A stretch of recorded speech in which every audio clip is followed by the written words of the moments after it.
your cell phone, your wallet, your time, your ideas.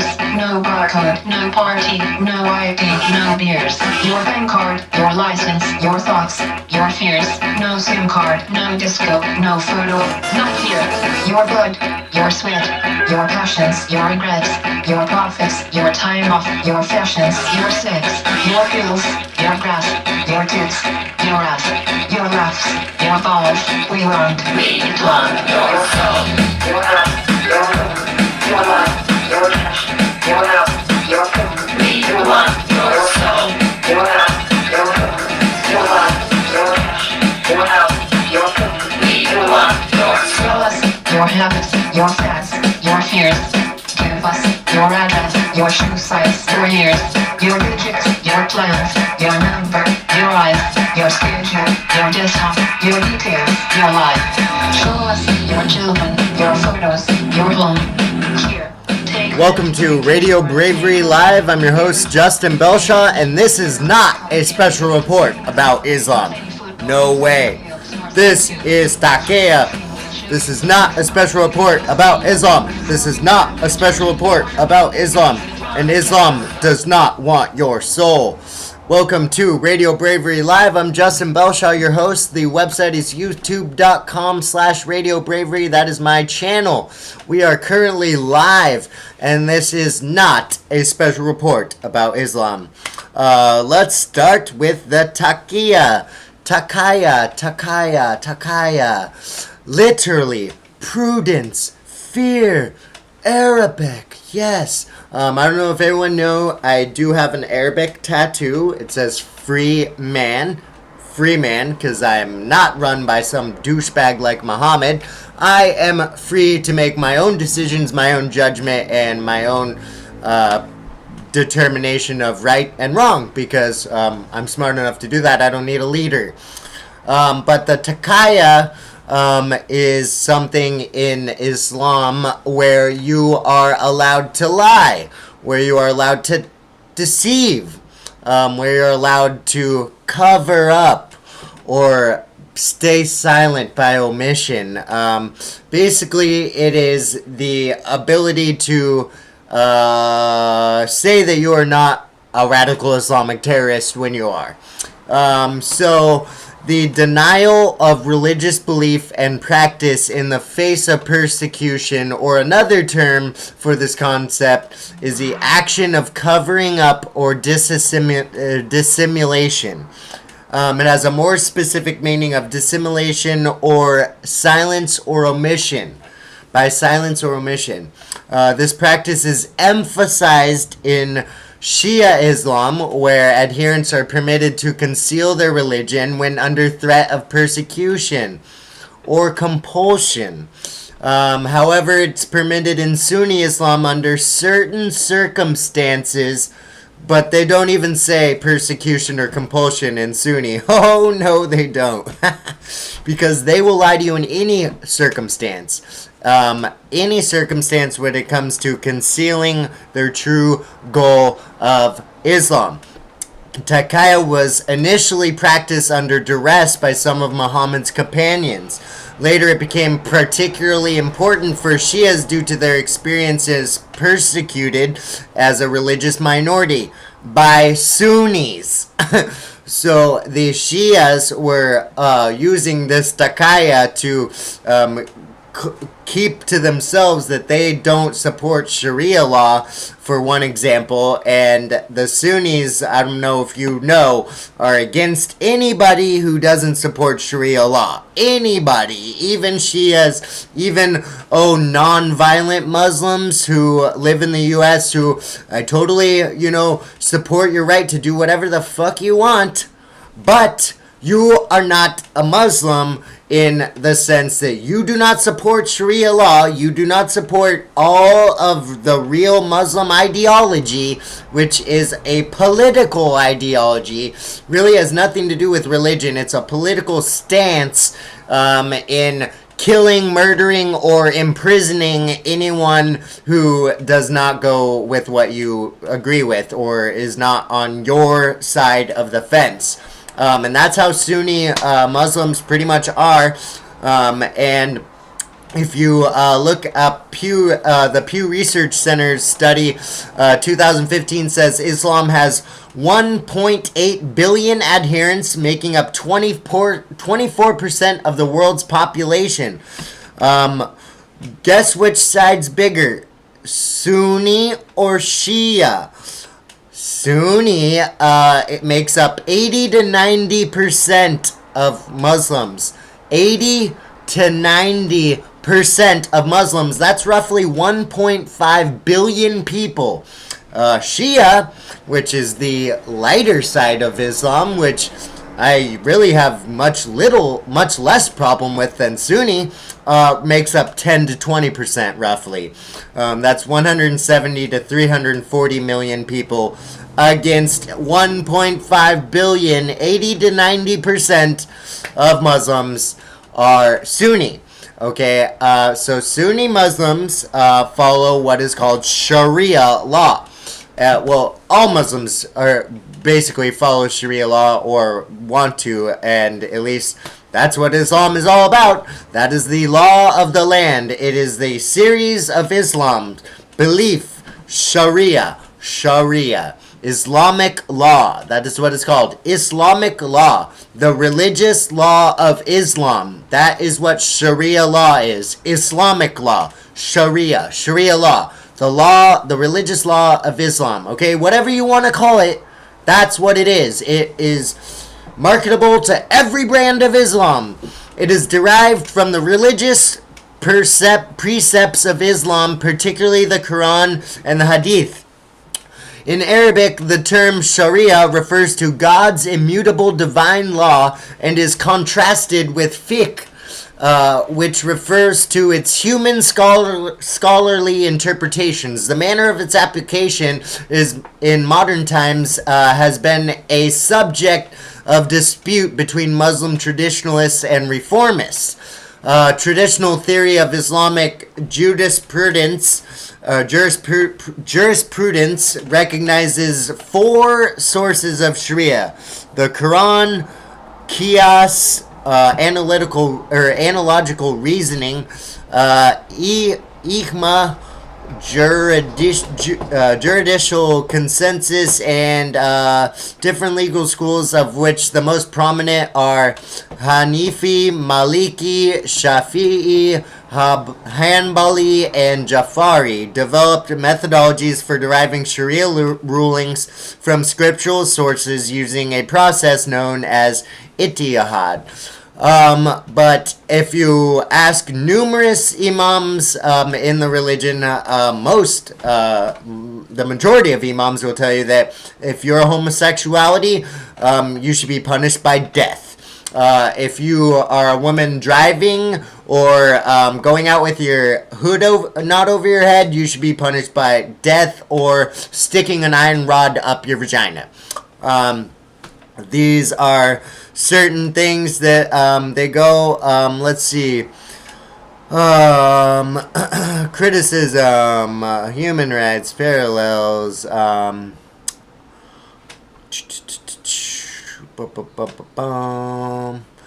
let's look at the some of the Sharia is enforced in Islamic nations in a number of ways, including Mutawin, police enforcement, and Hizbah. Mutawin are the government-authorized or government-recognized religious police or clerical police of Saudi Arabia. Oh, did you know where the biggest amount of Sunni Muslims live? Yeah, piece of shit Saudi Arabia. The most evil leadership in the entire world. Elsewhere, enforcement of Islamic values in accordance with Sharia is the responsibility of the Polisi Perda Syria Islam in Aceh province of Indonesia, the Committee for the Propagation of Virtue and Prevention of Vice, Gaza Strip, in parts of Palestine, and the force in Iran. But there are so many disgusting parts of Sharia. The Sharia basis of arguments advocating terrorism is controversial. According to Bernard Lewis, no time did the classical jurists offer any approval or legitimacy to terrorism. Although every time terrorism occurs, they do it in the name of Sharia and screaming Allahu Akbar, Allahu Akbar. Oh, I'm so cool, murdering myself. And little girls, you fucking losers. Several major, predominantly Muslim countries have criticized the Universal Declaration of Human Rights for its perceived failure to take into account the cultural and religious context of non-Western countries. Iran declared in the UN Assembly that ADHR was a secular understanding of the Judeo-Christian tradition. Oh yeah, so we can't have human rights. They can't have the Universal Declaration of Human Rights in Muslim countries. They fight against that because it doesn't go along with Sharia law. You can't have inalienable human rights? Absolutely not. They need to be able to murder you or kill you or cut your genitals off if you're a homosexual or if you're a woman who drives. I mean, they have to withhold that right. It's so important to them because they're loving Muslims. Okay, so we went over the Taqiya, how they're totally able to lie to you about it. I don't know if you've heard about Linda Sarsour. She is a pro-Sharia law activist, self-described progressive, as she wants to progress you all the way back to the 800 BC era where women are slaves and gays don't have rights. But, you know, she's a total leader for women's rights. While she was born in Brooklyn, fucking New York, a child of Palestinian immigrants has no idea what it's like to actually live under Sharia law because she'd probably be fucking dead by now if she was living in another Islamic-dominated country because she doesn't cover her face. She walks around in the middle of public with signs and able to speak freely in this free country where we gave her the right. But she wants to just, she hates Western laws and she hates America, but she's gonna stay behind our walls and stay real nice and fucking safe, away from all the radical Islamic terrorists that would cut her genitals off. This dumbass woman is the leader of the Women's Media Center. She's a progressive women's voice, leadership training programs all over the world, or all over the country. She endorsed Bernie Sanders, of course, because, Bernie, he's just so loving and progressive. So this lady, her political views, she says she does not support Hamas, but she does support Sharia law. I'm pretty sure she is basically just how can you even believe any Muslim when they say they do or don't support something when they withhold the right to lie about it? Somali-born activist Ayan Hirsi Ali criticized Sarsour as a defender of Sharia law. Sarsour had said in 2011 tweet that Ali and another woman don't deserve to be women, adding, "I wish I could take their vaginas away." That's what Linda Sarsour said about a woman who was living under Sharia law. Unlike Linda Sarsour, a real woman having to suffer under the pathetic, disgusting, inhuman Sharia law. Linda Sarsour says she doesn't deserve to be a woman and she wishes she could take their vaginas away. What kind of piece of shit women's rights leader is this? Are you kidding me right now? Are you kidding me? This disgusting criminal, Linda Sarsour, wants to take vaginas away of women that she doesn't agree with. But she's a women's rights leader. Oh my God. No, she's not. Wake the fuck up. Linda Sarsour is a provocateur to incite women into hating each other, into hating themselves, and into having no independence or control over their own lives. That's what Sharia law is all about, into stomping you down in the dirt. The Sharia boot on your face. Sorry, it just makes me so angry because I really, really do stand for women's rights. I really stand for human rights of everyone, and it disgusts me to see people like Linda Sarsour trying to play everyone off against each other. Let's look at this from Mediaite.com. Linda Sarsour warns critics days after calling for Trump jihad. I am taking names, quote. I am taking names. Yeah, this terrorist, this pro-Sharia activist who's really a terrorist on our U.S. soil every day calling for jihad against the Trump administration. Jihad?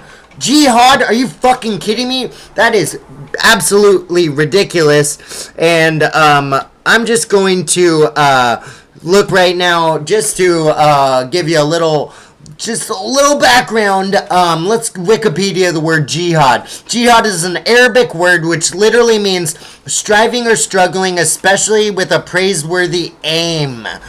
It can have many shades of the meaning in an Islamic context, such as struggle against one's evil inclinations, an exertion to convert unbelievers, or efforts toward the moral betterment of society, though it most frequently is associated with war. Do you see how they word that in the very first sentence of Wikipedia? It's so manipulative to you. That's why we need to continue to think for yourselves, do your own research, and don't be manipulated by headlines and sentences written so trickily like this Wikipedia. Jihad is an Arabic word which literally means striving or struggling, especially with a praiseworthy aim. It can have many shades of the meaning in an Islamic context, such as struggle against one's evil inclinations, an exertion to convert unbelievers, or efforts toward the moral betterment of society, though it is most frequently associated with war. Yeah. War. That is the very last word in there. The term has gained additional attention in recent decades through its use by terrorist groups. Yeah, terrorist groups. Terrorism, folks. Terrorism. Because that's what jihad is. It is war on the non-believers. War on a praiseworthy aim. Okay, that's what it's all about. Here's an article from the Daily Caller. This is a special report from Radio Bravery Live, The Truth About Jihad. Sarsour hasn't turned over $100,000 raised for Jewish cemetery. This is from the Daily Caller. Muslim activist Linda Sarsour and Tariq El-Masidi led a high-profile fundraiser in an effort to restore vandalized Jewish cemeteries, promising money to burial grounds across the U.S., but so far they've failed to deliver on their promise. Neil Price of the Golden Hills Cemetery in Colorado said he left 3 voicemails Tuesday for Tariq El-Masidi, the founder of the nonprofit Islamic education organization Celebrate Mercy, but none was returned. Price is the primary caretaker for the Colorado Cemetery and has tried for over 35 years to raise money to restore the cemetery's graves. The Jewish community has many needs, and the focus is mostly on the needs of the living or the active part of the cemetery. El-Masidi and Sarsour made public announcements in February that a large portion of the money raised from their campaign Muslims Unite to Repair Jewish Cemetery would go to Golden Hills Cemetery. With extra funds raised, we have decided to embark on a major project to restore neglected, vandalized Jewish cemetery in Colorado, which is on the National Register of Historic Places. Costs will be over $100,000, read the campaign's website. We are now hoping to raise a total of $200,000. The $200,000 goal did not appear to have been reached by May 31st, but El-Masidi took a tour of the cemetery in April and seemed willing and ready to give the money, but never has. And Price told Allgemeyer that he doesn't think the money will ever come. So that's pretty interesting, as they're funneling hundreds of thousands of dollars to themselves in the name of Sharia. They are not helping anyone, except furthering their cause of jihad. Linda Sorsor, she just wants to call for jihad. But like I had said before, the majority of Sunnis are in Saudi Arabia, Egypt, Yemen, Syria, Qatar, Gaza, and all around. Where is that? Like the main area where? Oh yeah, Syria. That's one of the areas on the ban on the extreme vetting list. I don't see why we wouldn't want to give a little extreme vetting over there. But yeah, like I said, Sunnis are 80 to 90% of the Muslim population. That's roughly 1.5 billion people. And those are just the ones that they tell you are Sunni and that believe in Sharia law. If you Google BBC, you look up Muslims in Britain, over 52% of Muslims in Britain admit that they would lock up and put in jail or kill gay people, and they don't agree with homosexuality. That's 52% of Muslims in Britain. These are the people we are importing into our free societies to close down our free societies from the inside out, because jihad is referred in Islam as the sixth pillar of Islam. Jihad equals war. Jihad is war on unbelievers and any praiseworthy aim. Okay, this is their struggle to take over Sharia law, and Sunni Muslims, the majority of Muslims, they want to take over our country. They want to take over the world through Sharia, and they have no room for you, no room for free men like me, no room for freedom or independence. That's what Linda Sarsour is all about. She's a tool of jihad and a infiltrator and traitor to our country. So thank you so much for this special Taqiya report on Linda Sarsour, the piece of garbage, divider and conqueror. Do not be divided. Do not be manipulated. Knowledge is power. Think for your fucking self. Think free or die. These are your only choices. Live free or die. Do not follow in these blind misinterpretations of people trying to make you feel bad because you are not in line with Islam. I'm not in line with Islam. I don't care if you want to be Islamic as long as you don't try a jihad on me and my freedoms. As long as you don't try to take away my freedoms and tell me how I need to feel about women wearing hoods over their head. No, women are beautiful and I want them to all be hoodless. If you want to wear a hood on your head, go to Saudi Arabia. They would love to throw a hood on your head there. But our country is not for that. If you want to make a choice to wear a hood on your head here in the U.S., go for it. You're only taking away free rights that women in other countries are murdered for standing up for. Women in other countries do not find it cool to wear a hijab. They don't want to wear a hijab. If you look at pictures of the 1970s in Iraq, it was a beautiful, beautiful place with beautiful women and beautiful fashion and thriving culture, and everybody was unique and different and cool and free.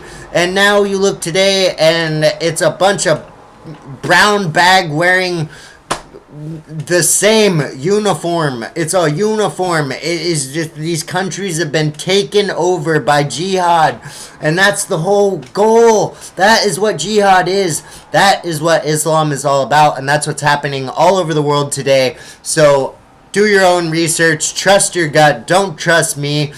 This is Radio Bravery Live. I am not a liar, and I do not want your soul. But Islam wants your soul, and Islam is willing to lie for it. There's no jihad here on Radio Bravery Live. just a jihad for freedom. So thank you so much. Subscribe today, youtube.com/RadioBravery. This is the Taqiya Special Report. Islam wants your soul.